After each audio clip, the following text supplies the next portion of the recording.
Você vai assistir agora a mais um programa produzido pela Universidade Corporativa Banco do Brasil. Participe e bom treinamento.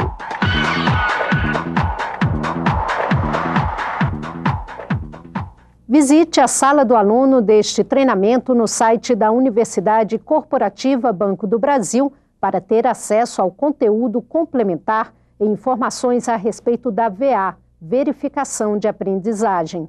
Site uni.bb.com.br,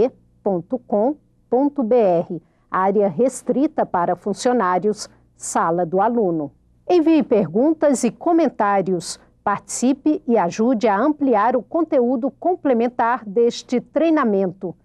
Telefone 61 3310 2254, e-mail dimp@bb.com.br. Assunto: Rede Aberta 29, Autoatendimento Varejo Pessoa Jurídica. Correio CISBB, prefixo 9879. Título: Rede Aberta 29. Olá pessoal, estamos iniciando o último bloco do Rede Aberta 29, Autoatendimento Varejo Pessoa Jurídica.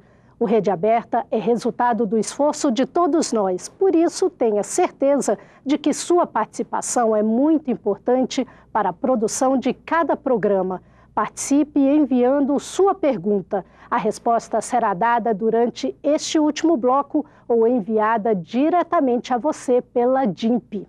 Estão aqui no estúdio colegas que vieram de diversos pontos do país para participar do programa como convidados: Alexandre, Áurea, Rinaldo e Marcelo. Também está conosco neste último bloco o colega Flávio Tenório, da Diretoria de Tecnologia Brasília, Distrito Federal. Olá, Flávio, seja bem-vindo. Olá, pessoal, bem-vindos ao Rede Aberta. Eu queria agradecer a toda a Rede Varejo PJ e também aos colegas da DIMP pelo convite e espero contribuir para elucidar algumas dúvidas ou fazer algumas orientações sobre as questões que foram colocadas por vocês durante o programa. Também está conosco o palestrante Moisés Simantóbio. Olá, Moisés, seja bem-vindo. Olá, eu quero agradecer o convite da DIMP, a iniciativa, parabenizar a iniciativa do Rede Aberta e dizer para vocês que eu acho que essa é uma oportunidade única para a gente poder ser útil e, num esforço coletivo, construir o conhecimento para preparar o Banco do Brasil do futuro. Obrigada, Moisés. Agora vamos responder as perguntas que nos chegaram de todo o país. Alexandre. Obrigado, Kátia.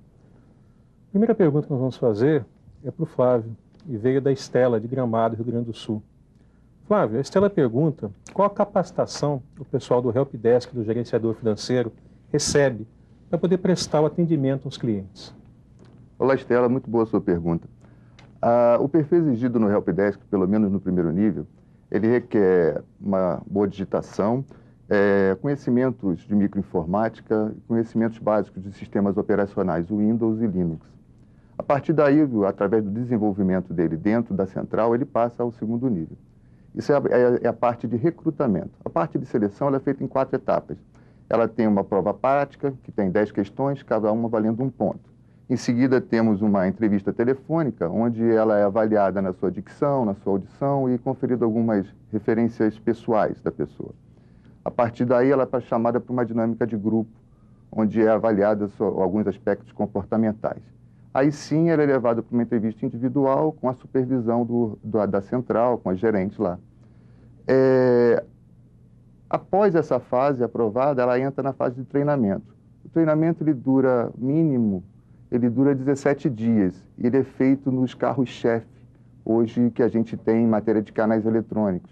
Ele é feito parte para a pessoa física, que é o portal de atendimento, de autoatendimento pessoa física, e o nosso objeto hoje aqui, que é o gerenciador financeiro, que é a segunda parte do treinamento básico deles. Obrigado, Flávio. Eu gostaria agora, então, de fazer uma pergunta para o Moisés, uma pergunta minha mesmo. Moisés, como é que a gente pode utilizar redes sociais para fazer negócios? As redes sociais, elas são um fenômeno recente ainda no Brasil, sobretudo. E o que a gente tem visto é que o importante é que a gente aprenda a lidar com as redes sociais. Tem uma metáfora que se usa, que é como se a gente tivesse que voltar ao jardim de infância, ou seja, ter um alto grau de liberdade, de autonomia, para poder aprender, inclusive, a interface com essa tecnologia. O fato é que quando a gente traz isso para o ambiente das organizações, as organizações ainda estão apoiadas no modelo de comando e controle de bastante monitoramento. As redes sociais, elas são redes, como o próprio nome estabelece, de criação de interação social. Portanto, onde é difícil ter acesso a controles, a definição de regras, onde os canais de comunicação precisam ser abertos no sentido da empresa se colocar como um igual. Starbucks, Nike, uma série de empresas estão usando de forma muito bem sucedida isso. A Starbucks, por exemplo, está usando as redes sociais para construir conhecimento e trazer sugestões dos seus consumidores para dentro das suas lojas. E fazendo isso, mudando atendimento, mudando tecnologia, mudando serviço e assim por diante. Eu acho que a palavra de ordem é aprender a lidar com as redes sociais como se a gente estivesse realmente lidando com algum saber que a gente ainda não domina. E aproveitando, eu queria até citar um exemplo em cima disso que o Moisés falou. A gente tem um caso aqui no Brasil que aconteceu há alguns anos, de uma montadora de veículos. Ela recebeu algumas reclamações sobre um determinado carro da linha dela que tinha um problema. E ela não tomou nenhuma providência quanto a isso. O que aconteceu? Foram criados blogs, foram criadas comunidades do Orkut falando sobre isso, foram criados vídeos no YouTube falando sobre esse problema. Isso difundiu de uma tal maneira que ela foi obrigada a tomar uma providência para poder resolver esse problema que veio do público, através das redes sociais, para dentro da empresa. Como ela não fez antecipadamente, ela foi obrigada a tomar providência depois de tudo que aconteceu. Isso daí é uma lição que tem que ser tirada de que as redes sociais elas estão influenciando as empresas. As empresas não podem ficar cegas a essa influência. Obrigado, Moisés. Pessoal, continuando agora, eu queria fazer uma pergunta para o Rinaldo. A pergunta vem do Elton Rister, lá de Santa Helena, no Paraná. Rinaldo, como funcionam os limites de pagamento e de transferência no gerenciador financeiro? No gerenciador financeiro, o sistema do banco ele tem travas diárias tanto para transferência quanto para pagamento, que você, se houver necessidade, pode consultar no RETAG X69. Atualmente, para as empresas que faturam até 10 milhões de reais ano, que é a grande maioria das empresas atendidas pelo varejo, esses limites diários estão para transferência em R$3.000 e para pagamento limitado até R$10 mil. É bom lembrar, Elton, que para transferências entre empresas do mesmo titularidade, esse limite é desconsiderado. Continuando aqui, eu queria fazer uma pergunta para a Áurea agora. Áurea, é uma pergunta do Eduardo Nunes, aqui de Brasília. A senha de 4 dígitos para acesso a CABB só pode ser cadastrada na agência? Bom, Eduardo, como a colega Silvia do CABB já falou no bloco 2, a senha deve ser cadastrada na agência, mas também existe a possibilidade de cadastrar essa senha no gerenciador financeiro. Obrigado, Áurea. Queria agora fazer uma pergunta para o Marcelo. Marcelo, a gente recebeu uma pergunta que a gente recebe de várias fontes, principalmente do BB Resolve. Qual que é a diferença entre as versões do gerenciador financeiro web, aplicativo e celular?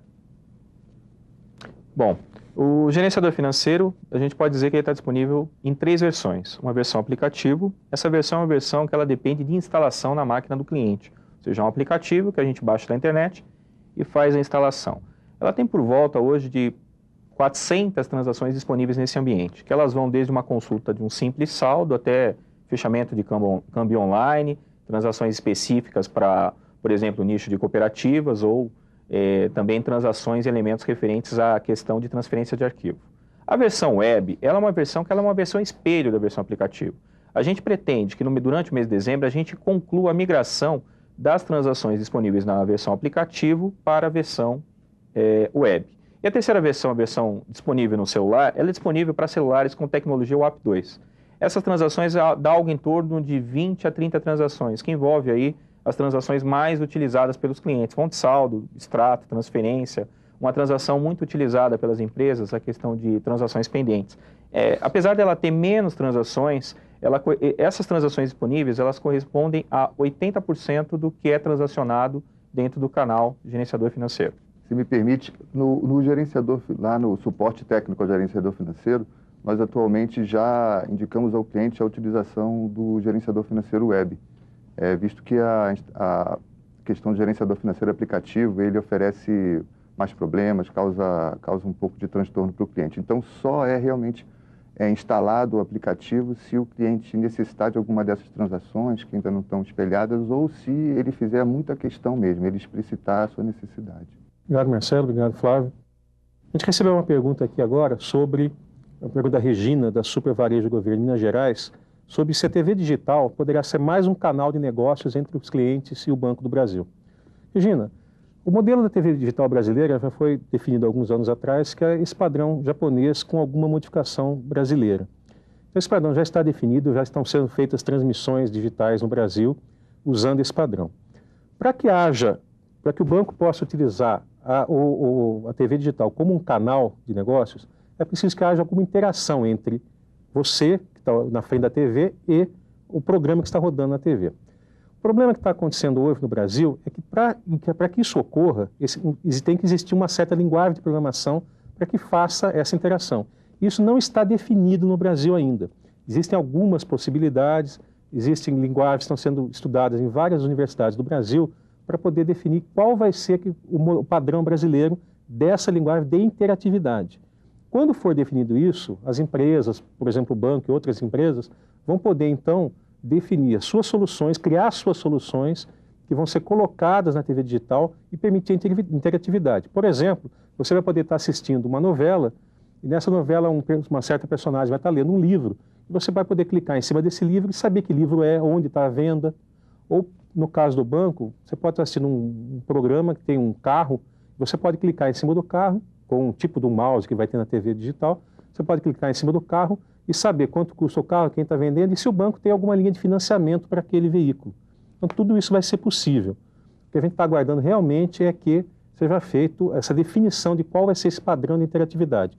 Isso ainda não está bem amarrado, a gente espera que seja feito o mais breve possível para que nós possamos desenvolver as soluções. Então, respondendo a sua pergunta, finalizando, sim, é possível utilizar a TV digital como um canal de atendimento. Se me permite uma parte, eu acho que você tratou bem da questão tecnológica, mas talvez pudesse explorar um pouco mais a questão de negócios, né? Eu acho que tem um mantra, desde quando se começou a falar em TV digital, apoiado num tripé, que a gente pode assistir, ter acesso a qualquer assunto, em qualquer lugar e a qualquer hora, né? Para isso poder acontecer, o Alexandre já expôs, nós precisamos, sem dúvida nenhuma, de uma infraestrutura tecnológica que permita que isso aconteça. Mas eu queria me ater mais à questão do conteúdo. O que a gente tem visto que está fazendo muito sucesso nos Estados Unidos é a cocriação de microconteúdos pelo consumidor. O que significa isso? Significa que as pessoas têm prazer em partilhar do roteiro.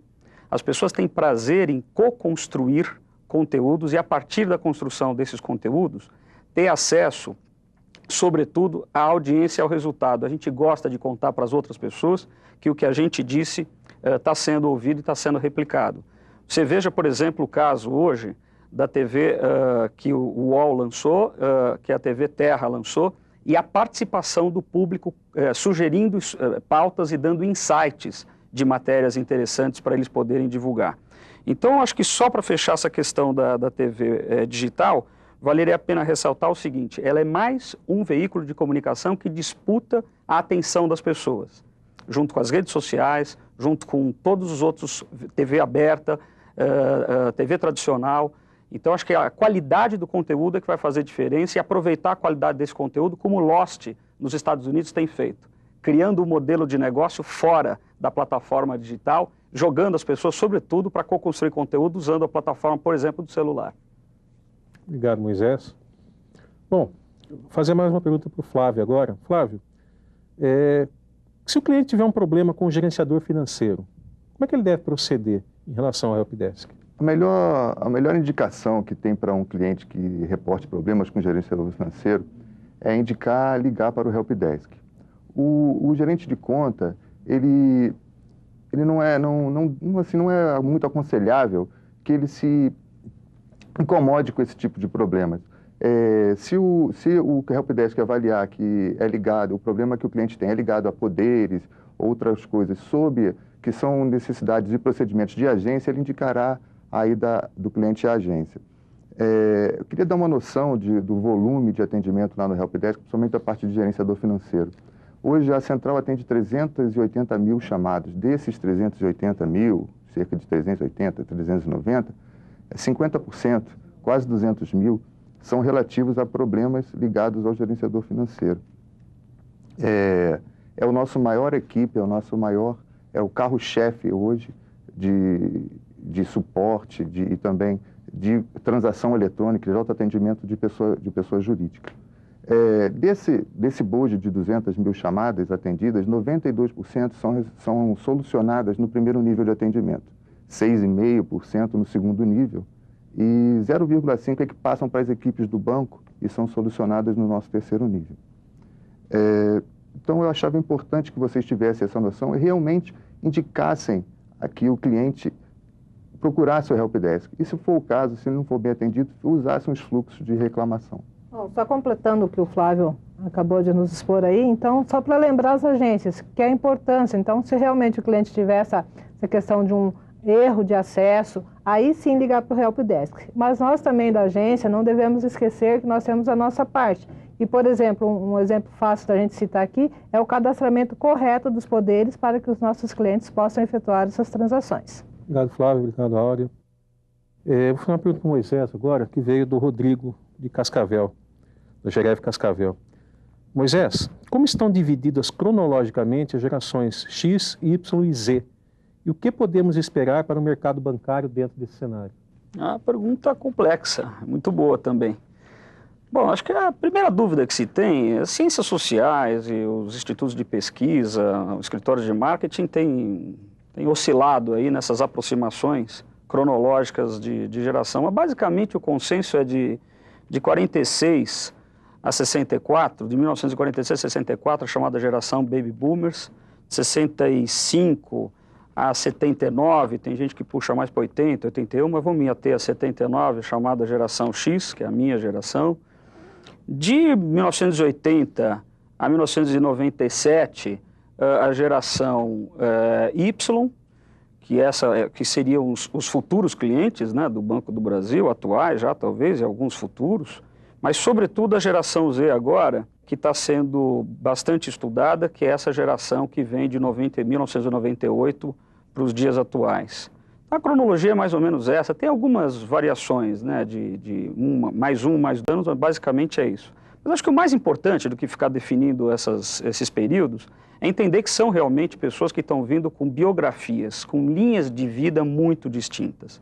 E a maneira delas se relacionarem como instituição financeira é absolutamente distinta. Eu acho que quando se coloca a questão de negócios, a primeira coisa é não ter pressa. A gente está vendo que ser pioneiro nesse negócio não é a melhor saída. Tem que ter muito cuidado, porque para se estabelecer uma comunicação bem-sucedida com essas diferentes gerações, você precisa ter realmente o entendimento de como é que essas pessoas conversam e como é que elas constroem conhecimento. Deixa eu dar um exemplo para vocês. Hoje é absolutamente fato os jovens da geração Y, por exemplo, não aceitarem mais comunicação, não usarem mais o e-mail. Eles usam redes sociais, eles se comunicam pelo Facebook, pelo Twitter. Então você imagina uma situação de você estar, por exemplo, na sua casa, jantando, e chamar o seu filho, é mais fácil você chamar o seu filho pelo Twitter, ou pelo Orkut, ou pelo Facebook, do que bater 3 vezes na porta e dizer, filho, o jantar está na mesa. Entender a maneira como essas pessoas se motivam, como é que elas constroem conhecimento, é um enorme desafio. Fazer negócio, eu acho que é um passo adiante. Eu acho que o primeiro desafio para uma instituição como o Banco do Brasil é sentar na mesa como um igual. Então, se você tiver que conversar com a geração Y, a minha sugestão é põe a gente da geração Y para conversar.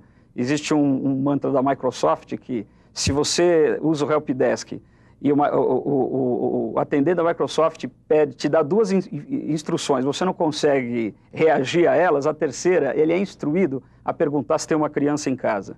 Por quê? Porque tem um acesso diferente com a tecnologia, eles não têm medo e têm uma grande curiosidade.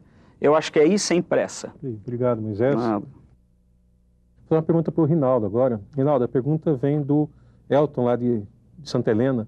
Ele pergunta se é possível alterar os limites de pagamentos e transferências no gerenciador financeiro. Ok, Elton. Sim, é possível você fazer esse tipo de alteração. Para isso, o usuário que tem o poder para fazer transferência e fazer os pagamentos, ele deve efetuar a gravação do pedido de alteração de limite no gerenciador financeiro. Se o pedido for para redução do limite, automaticamente ele entra em vigor, não precisa ser feito mais nada. Se for para aumentar o limite, acima dos 3 mil ou dos 10 mil, já falado na questão anterior, ele tem que efetuar a gravação, pegar o termo, assinar o termo, entregar esse termo assinado na agência, a agência, após fazer a conferência do termo, valida essa alteração. Efetuado isso, está valendo o novo limite. Obrigado, Rinaldo. Uma pergunta para a Áurea agora, uma pergunta que chegou para a gente, principalmente do Resolve, mas por diversos outros canais. Áurea, o que deve ser feito caso um cliente comunique que recebeu um e-mail ou uma ligação ou mesmo um SMS, supostamente do banco, solicitando informações sobre conta corrente, senha, etc? Essa questão a gente sabe que o Banco do Brasil ele não manda e-mail ou mensagens ou ligações com esse tipo de solicitação, né? Então, o que a gente deve fazer, nós da agência, devemos orientar o nosso cliente para que delete esses e-mails, para que não abram os arquivos que venham anexados ou também não acesse nenhum link que esteja disponível ali. A gente sabe que os hackers estão por aí cada dia mais criativos e procurando uma maneira de querer burlar os nossos sistemas. Então, é importante que a gente oriente o cliente, principalmente nesse momento em que a gente está com esse serviço novo, que é o DDA aí, e que ele pode receber algum e-mail dessa forma, pedindo para atualizar a versão ou alguma coisa. Então, a orientação para os nossos clientes é que realmente delete esses e-mails. Obrigado, Áurea. Marcelo, vou fazer uma pergunta que veio do Otávio, da Agência Caminho do Meio do Rio Grande do Sul. Ele quer saber se existe simulador para a versão web do gerenciador financeiro. Otávio, obrigado pela pergunta. Não, sendo bastante direto, não existe uma versão para simulação do gerenciador financeiro web. Mas vamos colocar isso num contexto maior. Realmente, quando do lançamento do gerenciador financeiro, o aplicativo e pela própria característica do produto à época, foi necessário a criação de um simulador para que a agência pudesse entender como é que funciona o produto e auxiliá-la na venda dessa solução para os clientes. Agora, na versão web, muita coisa mudou, né? A gente evoluiu, a gente vem conversando durante esse programa sobre essa evolução e a gente entendeu que talvez o simulador, ele somente não resolva essa questão de eu passar um treinamento mais completo para o relacionamento entre o cliente e o funcionário. Então, a gente está pensando o seguinte, primeiro, a partir de 2010, a gente vai fazer uma reformulação no curso de gerenciador financeiro. E provavelmente nesse curso de gerenciador financeiro a gente vai levar para uma mídia mais amigável, vamos levar ele para a internet, né? Vamos também, a partir daí, criar interações com vídeo. A gente está falando tanto aqui sobre rede social, vamos dar a nossa contribuição da DIMP em relação à DIMP social, vamos colocar vídeos sobre evolução do produto e de algumas partes, como é que elas funcionam. Talvez a gente possibilitar os comentários e os blogs sobre as principais dúvidas de utilização. E aí sim a gente acha que nesse novo curso de gerenciador financeiro, ao invés de eu ter simplesmente um simulador, a gente quer ter um ambiente, não sei se Moisés eu posso falar isso, uma rede social para que a gente possa discutir a solução de autoatendimento varejo de pessoa jurídica, o gerenciador financeiro, de maneira mais completa, mais ampla, não simplesmente dar uma coisa talvez um pouco mais fria. E que a participação desse funcionário seja importante também para a construção e melhoria do produto cada vez mais. Essa é a nossa intenção daqui para frente. Eu queria fazer agora uma colocação aqui que veio pelo Daniel Godoy aqui de Brasília mesmo. Ele quer saber se existe, se o BB pretende utilizar a identificação por biometria nos terminais de autoatendimento. Daniel, até onde a gente sabe, sim, o Banco do Brasil pretende utilizar identificação por biometria. O que acontece é que existem diversas possibilidades de identificação por biometria. Por exemplo, identificação pela íris, impressão digital e diversas outras.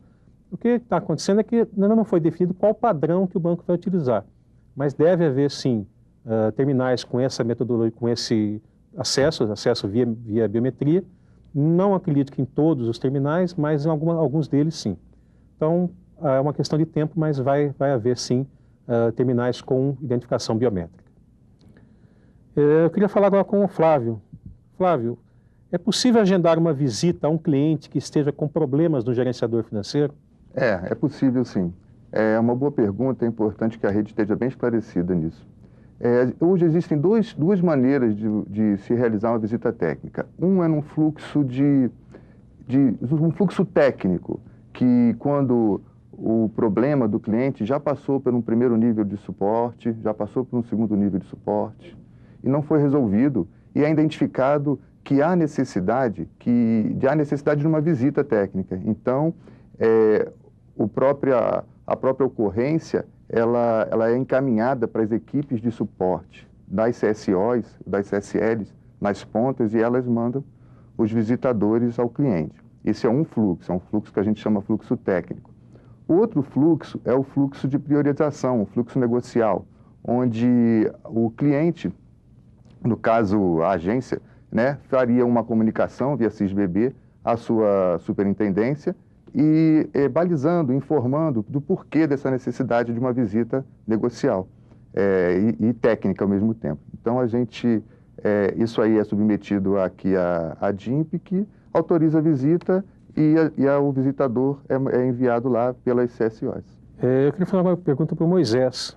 A pergunta vem da Andréia, da Ditec. Moisés, qual a melhor forma de os gestores se relacionarem com os funcionários da geração Y?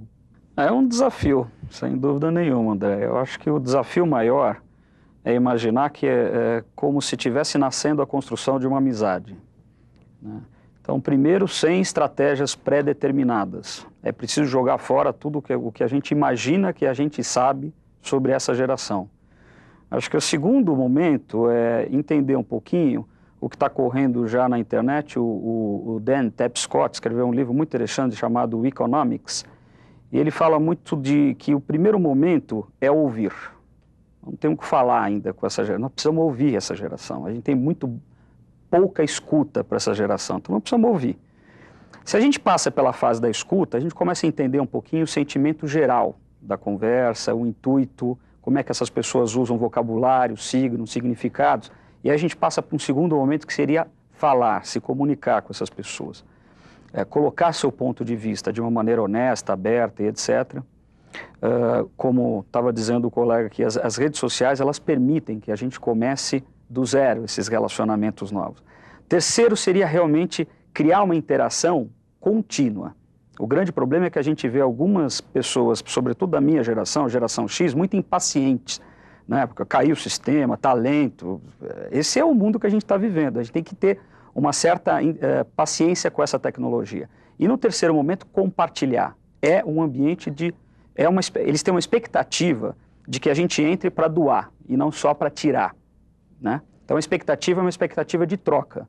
E eu acho que nada melhor do que pôr geração Y para poder falar com geração Y no primeiro momento, porque se depender da gente, da geração X, nós vamos ter que desaprender e desacoplar alguns softwares aqui internos para poder acoplar outros. Então vamos pôr geração Y falando com geração Y e quem sabe vendo que comunidade nasce para poder aprender com a comunidade instaurada. Queria fazer uma pergunta agora para o Rinaldo, veio do Euclides Caon de Chapecó, Santa Catarina. Rinaldo, quais as principais medidas de segurança que devem ser tomadas para acesso ao gerenciador financeiro? Muito bem, Euclides. Segurança é um tema que está bastante em voga no momento. Bom, acho que o primeiro passo da segurança, talvez o mais importante de tudo, é o cuidado que o detentor da senha tem que ter com ela, tá? Grande parte das fraudes que ocorrem por desleixo, digamos assim, com a senha. Então, o primeiro ponto que eu acho que a gente tem que estar sempre informando o nosso cliente é tomar muito cuidado com a senha. E lembrando que os usuários das empresas, normalmente, eles delegam as atividades de movimentação financeira a terceiros, ele não tem tempo de fazer isso sozinho. Tem que ser feito, senão ele para a empresa. Mas é sempre bom ele acompanhar o que essas pessoas que receberam a delegação estão fazendo com a senha que lhe foi dada. Que tipo de movimentação ele faz. Acompanhar e verificar se está tudo dentro do previsto. Um ponto importante que o banco adotou foi o cadastramento de computador. Os cadastramentos dos computadores, por si só, já é uma trava bastante grande de segurança. Não resolve 100% do problema, mas ameniza muito. Uma outra questão é a questão de antivírus, sempre utilizar de bons antivírus. E como a Aura já disse aqui, a questão de e-mails. Tome cuidado com o e-mail. Se não conhecer o remetente do e-mail e não tiver convicção, delete esse e-mail. Fazendo isso, a chance reduz muito próximo a zero. Obrigado, Rinaldo. Pessoal, vou fazer uma pergunta agora para a Áurea, do Júlio de Brasópolis.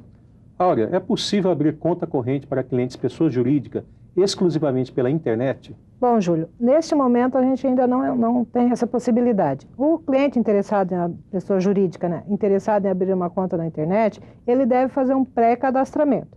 Isso vai gerar um correio para a agência que terá um prazo de 48 horas para verificar, entrar em contato com o cliente e repassar todas as informações necessárias, solicitar documentação para que a abertura da conta seja feita na própria agência. Obrigado, Áurea.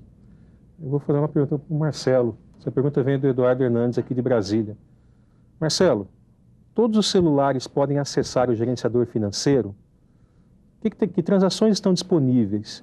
E o que é essa tal dessa tecnologia, o App2? Vamos tentar construir a resposta de uma outra forma. Bom, primeiro, o Banco do Brasil, ele foi inovador, ele lançou as primeiras versões do Internet Bank para celulares, para o mobile. Só que essas versões elas foram disponibilizadas, num primeiro momento, para a pessoa física. E de um tempo para cá, a gente falou, bom, a gente precisa, agora que houve o amadurecimento, houve o teste de algumas tecnologias, a própria telefonia celular vem evoluindo drasticamente nesses últimos anos. Pra vocês terem uma ideia, hoje nós somos mais de 160 milhões de celulares, ou seja, a importância do celular como um canal de autoatendimento. E foi importante perceber, bom, se isso é importante como meio de comunicação, com certeza vai ser importante para uma empresa como meio de transacionar com o banco. A partir dessa escolha de se utilizar o celular, a gente teve que navegar em cima das experiências, o que deu certo, o que deu errado, quais são as tendências, aonde eu posso talvez aplicar um pouco mais de fichas, porque realmente esse mundo é muito dinâmico. O que acontece hoje, daqui a 6 meses, é totalmente diferente. E quando a gente vai para esse caminho, investir nisso, a gente tem que ter muita segurança, né, nesse investimento, para a gente não ter que refazer tudo num curto espaço de tempo.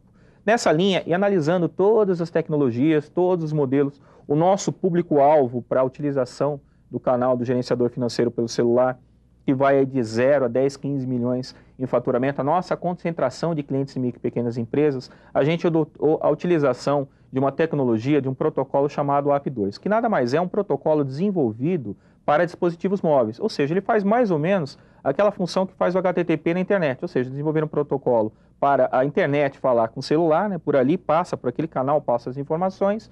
O App2, na verdade, ele faz a mesma coisa para dispositivos móveis. E lembrando também que o App2 é uma evolução do App, foi uma reengenharia do App. O App foi desenvolvido com esse propósito, depois houve a melhoria, e ele depois melhorou com o App2, fez uma reengenharia para ele se aproximar. E a gente percebe que a tendência é que o App2 cada vez, talvez numa próxima versão, cada vez mais se aproxime da internet, seja uma coisa única, né? Em relação às transações disponíveis, eu acho que eu já respondi na pergunta anterior, mas eles estão então disponíveis para celulares com tecnologia App2, que a grande maioria dos celulares disponíveis no Brasil já possui essa tecnologia. Ele também tem transações que vão de saldo, transferências, a parte de transações bancárias. Para o próximo ano, a gente está migrando também a utilização do gerenciador financeiro celular para o iPhone, para atender uma parcela talvez um pouco diferente nesse nosso público de PJ. Vamos trabalhar também com BlackBerry no ano que vem e vamos analisar a evolução de outras plataformas aí como Android e a própria internet para ver quais são os próximos caminhos em relação ao gerenciador financeiro no celular. Obrigado, Marcelo. Aproveitando esse assunto, o Ricardo Santelena mandou uma pergunta sobre o que é M-Payment. Bom, Ricardo, M-Payment é um tipo de pagamento que é feito, uma tecnologia que é feita a partir de dispositivos móveis, ou seja, ao invés de você usar cartão de crédito ou cartão de débito, você passa a usar o seu dispositivo móvel, celular, iPhone, esse tipo, BlackBerry, seja o que for, para você poder fazer o pagamento. Um dos exemplos disso é a utilização do SMS para fazer um pagamento. Você chega numa loja, faz uma compra, e na hora de pagar, ao invés de você passar o seu cartão de crédito para o dono da loja, você vai dar o número do seu telefone. Ele vai ligar para você, do seu celular, você vai receber um SMS, vai confirmar a transação e vai ele fechar o negócio ali, usando o celular como meio de pagamento. Então, M-Payment é isso. Qualquer negócio que você possa fazer, utilizando um dispositivo móvel como meio para você fazer uma transação financeira. Tá? Agora a gente vai falar com o Flávio. Flávio, a Rosimeire de Caminho do Campos, em Cuiabá, mandou uma mensagem para a gente, falando uma série de coisas, e entre elas ela questiona o problema dos aplicativos empresariais. E ela quer saber o seguinte, resumidamente, como é que a gente pode auxiliar os clientes na instalação dos aplicativos empresariais, tais como BB Cobrança, BB Pag, GPS, etc. Olá, Rose, muito boa a sua pergunta. Hoje, a competência técnica para instalar esses produtos, aqui a gente chama no nosso tecnês de plugins, está dentro do suporte técnico. Então, a melhor forma de auxiliar o cliente orientando a ligar, você mesmo auxiliando sempre com o suporte técnico, sempre junto ao suporte técnico. Porque hoje, como eu estava dizendo, quem tem o conhecimento, onde estão os scripts, onde estão as bases, onde estão os aplicativos, está dentro da central. Então, é o melhor local para você procurar ajuda e auxílio nesse tipo de instalação. Obrigado, Flávio. Moisés, o Inácio, lá de Pelotas, mandou para a gente uma questão perguntando o seguinte: existem redes sociais para áreas específicas de conhecimento? Sem dúvida, né? Eu acho que se a gente usar a metáfora de que a web, a internet, é uma grande praça global, se o mundo tivesse uma praça, talvez essa praça pudesse hoje ser a web. É o lugar onde você conversa com diferentes culturas, em diferentes idiomas, diferentes assuntos, com uma instantaneidade fantástica, né? E com uma geração profícua e contínua de conteúdo. Se isso é verdade, se a web é uma praça, eu acho que as redes sociais são como se fosse um jornal. As pessoas que vão preferir caderno de economia, outro vai preferir o caderno de esporte, assim por diante. Já há divisão, inclusive, em vertentes de redes sociais com uma vocação mais solidária, ligadas à saúde, educação e outros temas correlatos à cidadania, redes sociais associadas ao mundo da educação, redes sociais com forte mobilização política, redes sociais que estão fortemente explorando o aspecto da inovação aberta, onde pessoas em qualquer lugar do planeta podem contribuir com ideias para desenvolvimento de novos produtos e serviços nas empresas. Ou seja, sem dúvida nenhuma, vai haver cada vez mais uma representação fidedigna do que é o nosso cotidiano. As redes sociais, como o Fritjof Capra já escreveu, elas são, no fundo, redes de comunicação. E o Manuel Castells, também estou me lembrando agora, dizia sempre isso, que as redes sociais, elas são uma expressão da nossa vida. Portanto, o que a gente está vendo na segmentação do conhecimento no mundo real, vai, sem dúvida nenhuma, acontecer também no mundo digital, já está acontecendo. Obrigado, Moisés. Eu que agradeço. Uma pergunta para o Rinaldo agora. Rinaldo, a Sônia da agência Marechal Cândido Rondon pergunta para a gente o seguinte: todas as modalidades de cobrança serão remetidas via DDA? Sônia, não. Serão remetidos via DDA exclusivamente as cobranças registradas. Essa pergunta sua é muito boa, que a gente tem que esclarecer bem isso para o nosso cliente.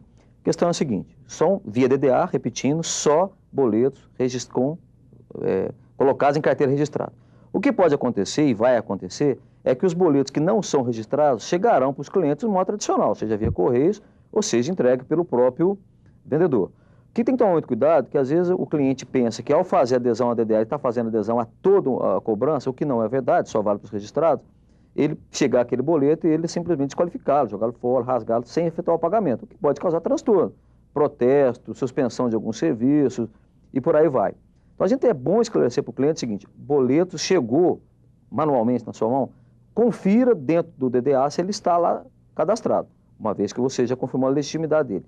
Se ele tiver cadastrado no DDA, tudo bem, você faz o pagamento da maneira que lhe convier melhor.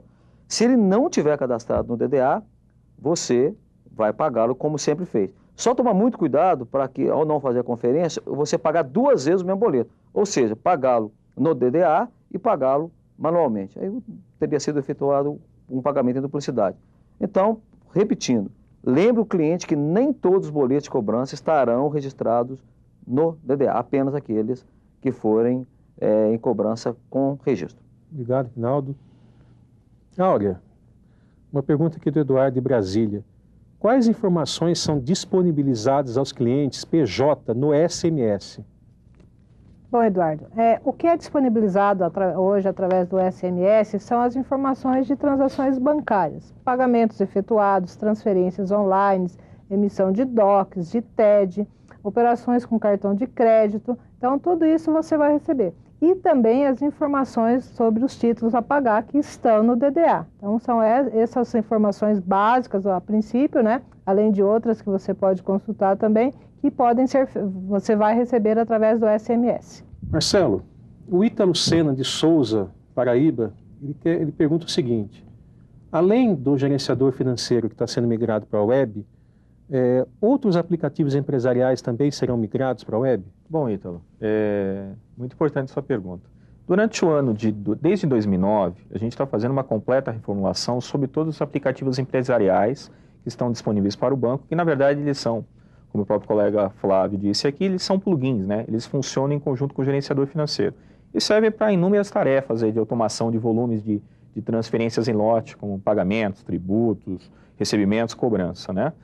Num primeiro momento, a gente optou por fazer uma unificação dessas soluções, que hoje a gente identificou, são 17 plugins, né, 17 aplicativos empresariais, num único aplicativo. Porém, esse único aplicativo, nesse primeiro momento, ele vai ser ainda instalado na máquina do cliente. Ou seja, qual o problema que teve aí, qual foram uma das restrições, talvez, para a gente fazer essa migração direta desses aplicativos para dentro de uma web? O principal problema é a base de pagamento e recebimento dos clientes. A gente ficou preocupado e teve alguns feedbacks durante a concepção do produto, que estariam dizendo, pô, mas eu vou transferir toda a minha base de clientes para o banco, eu tenho informações aqui que talvez eu não quisesse que o banco tivesse conhecimento, alguma coisa nessa linha. Então, para a gente, talvez no primeiro momento, minimizar, apresentar o produto de maneira mais simples, apresentar uma solução que talvez não seja a mais atual, a mais moderna, mas que seja uma bem prática e vai resolver diversos problemas, inclusive melhorar muito o acesso ao helpdesk, diminuir muito o acesso ao helpdesk, é a unificação desses aplicativos, desses 17 aplicativos num único aplicativo. Esse aplicativo vai ser um aplicativo que vai ser instalado na máquina do cliente, ele vai estar disponível para a plataforma Windows e Linux, e assim que a gente tiver com toda essa base, a migração dos clientes dos aplicativos anteriores para esse novo aplicativo, em paralelo, a gente já começou com estudos de como é que a gente pode fazer, talvez, trabalhar a questão de trazer esse aplicativo 100% para a web. O porquê disso? Porque muita informação dele tem os fornecedores, a base de cliente dele, então a gente precisa ter, talvez, um pouco de cuidado quando da venda desse produto e a guarda dessas informações para o Banco do Brasil. Obrigado, Marcelo. Pessoal, a gente vai agora para a nossa última pergunta.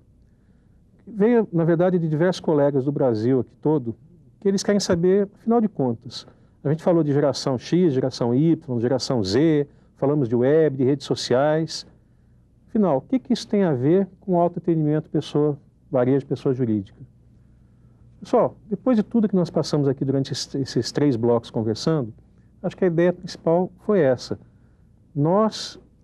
Está havendo uma mudança do comportamento das pessoas, do relacionamento que as pessoas têm com as empresas, da maneira de se fazer negócios.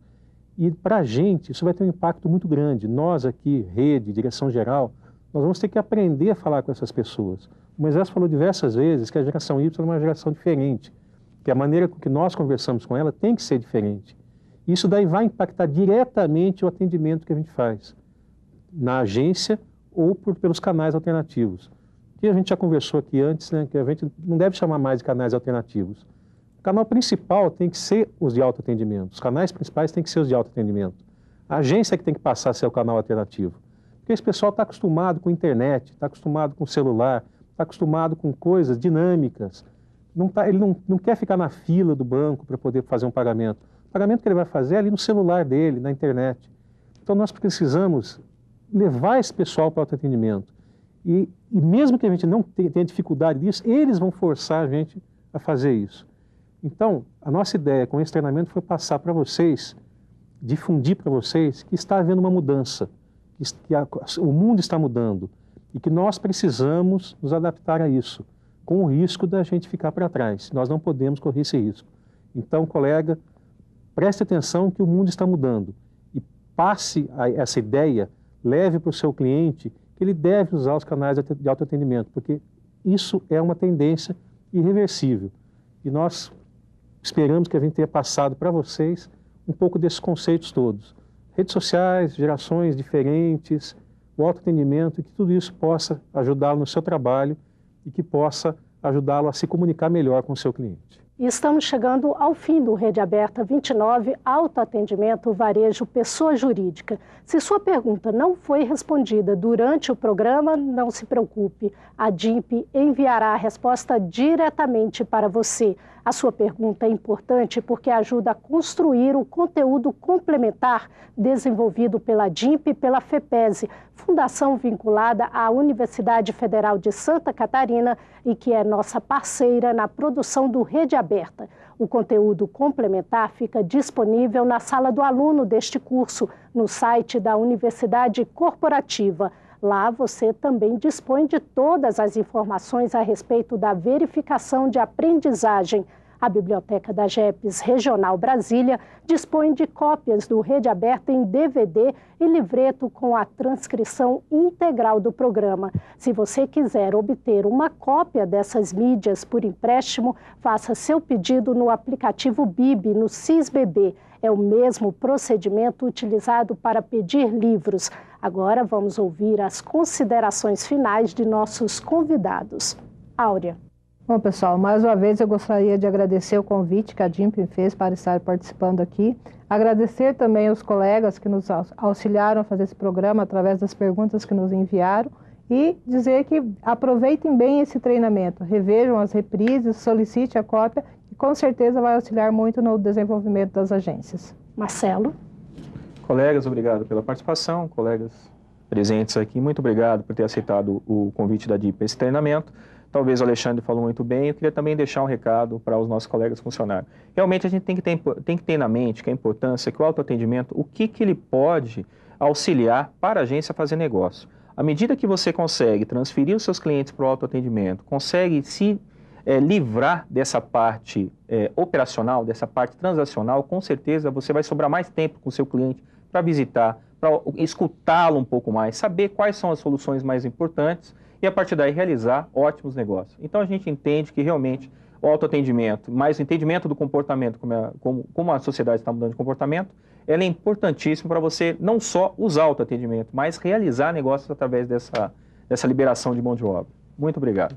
Flávio. Colegas, saudações a todos. Agradeço muito a oportunidade de ter estado aqui. Espero ter colaborado com retirando as dúvidas e orientando nas suas perguntas. Reinaldo. Bom, foi um prazer participar do Rede Aberta sobre um assunto tão importante para o banco, que é o autoatendimento. Esperamos ter contribuído com cada um de vocês. Desejo a todos muito sucesso e bons negócios. Moisés. Olha, muito obrigado, agradeço também a todos. Eu, como microempresário e correntista do Banco do Brasil, aprendi muito aqui. Eu tive uma reunião com o meu diretor financeiro ontem, já tiraram várias dúvidas minhas aqui, sobretudo sobre o DDA. Eu só ressaltaria a fala do Alexandre, que foi muito interessante, me fez lembrar que nós estamos migrando do marketing de permissão interativo, fiz essa anotação aqui, para interrupção unilateral em massa. Então, o autoatendimento não é futuro, é presente.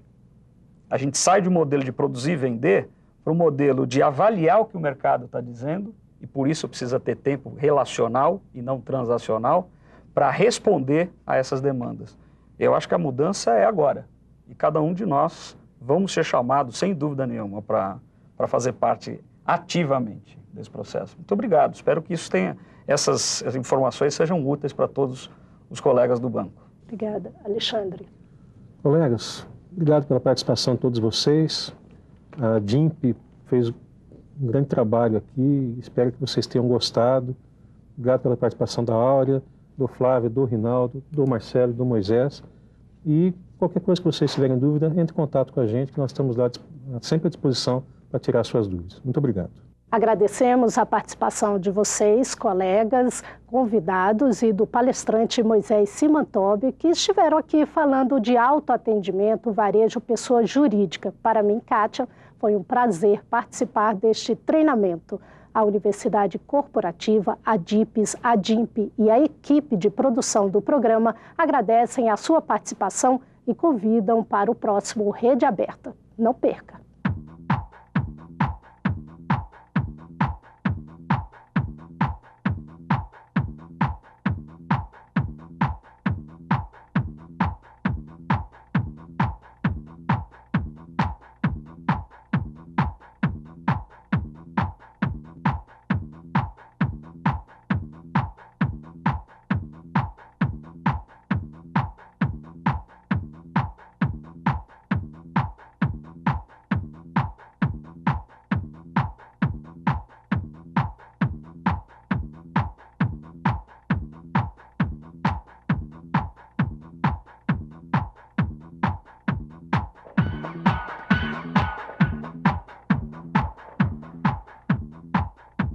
Você acabou de assistir a mais um programa produzido pela Universidade Corporativa Banco do Brasil.